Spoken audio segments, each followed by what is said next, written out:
Chapter 13. The big day arrives. The sun was shining brightly in the morning of the big day, but the ground was still white with snow and the air was very cold. Outside the gates of Wonka's factory, enormous crowds of people have gathered to watch the 5 lucky ticket holders going in. The excitement was tremendous. It was just before 10 o'clock. The crowds were pushing and shouting, and policemen with arms linked were trying to hold them back from the gates.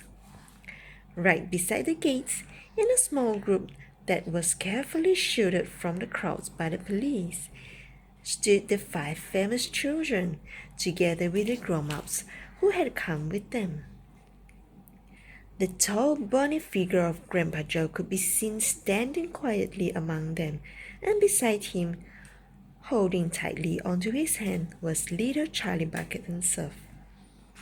All the children, except Charlie, had both their mothers and fathers with them, and it was a good thing that they had, otherwise the whole party may have gone out of hand. They were so eager to get going that their parents were having to hold them back by force to prevent them from climbing over the gates. "Be patient!" cried the fathers. "Be still, it's not time yet. It's not 10 o'clock. Beside him, Charlie could hear the shouts of the people in the crowd as they pushed and fought to get a glimpse of the famous children.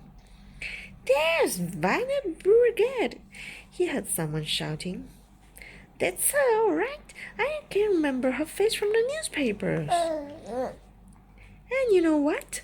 someone else shouted back. "She's still chewing that dreadful old piece of gum she had for 3 months. You look at her jaws."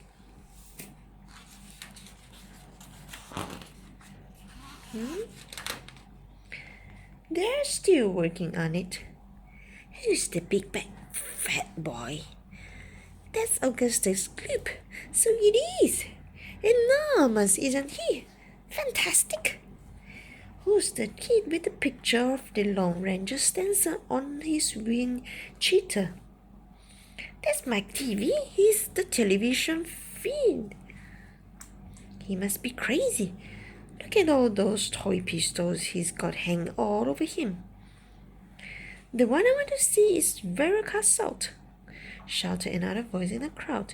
"She's the girl whose father brought up 500,000 chocolate bars, and the metal workers in the peanut factory unwrapped every one of them until they found a golden ticket.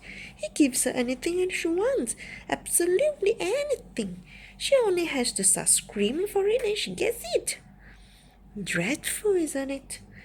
Shocking, I call it." "What do you think is her?" "That one, over there on the left, the little girl in the silver mink coat." "Which one is Charlie Bucket?" "Charlie Bucket? He must be the skinny little shrimp standing beside the old fellow who looks like a skeleton, very close to us. Just there, see him? Why hasn't he got a coat in this cold weather? Don't ask me. Maybe he can't afford to buy one. Goodness me, he must be freezing." Charlie, standing only a few paces away from the speaker, gave Grandpa Joe's hand a squeeze, and the old man looked down at Charlie and smiled.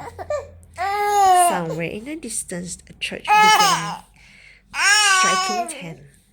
Very slowly, with a loud creaking of rusty hinges, the great iron gates of the factory began to swing open. The factory became suddenly silent. The children stopped jumping about. All eyes were fixed upon the gates. "There he is!" somebody shouted. "That's him, and so he was." "Oh, Mama, okay. That's the end. That's the end of chapter 13, alright?